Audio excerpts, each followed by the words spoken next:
আল্লাহর কাছে ক্ষমা চাও, দুনিয়াটা কিছুই না রে যুবক। ওই কবরে যাওয়ার পরে গুনাহগারের কবরের দুই পার্শ্বের মাটির চাপ পাথরের হাড় চুরমার হয়ে যাবে। একটা নয়, দুটো নয়, 70 থেকে 99টা সাপের কামড়। কবরের ভিতরে জাহান্নামের আগুন।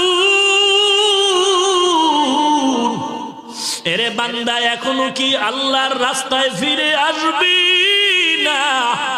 আল্লাহ দেখায় দেয় দুনিয়ার বিল্ডিং এর আগুনে কত যুবকের লাশ, আর চিৎকারের আওয়াজ, বাঁচাও বাঁচাও।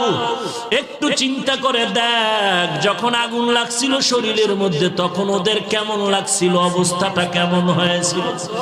ওরা যখন আগুনের মধ্যে সবাই জানালা দিয়া হাত দিয়া কয়, কে আছো, আমাদের বাঁচাও।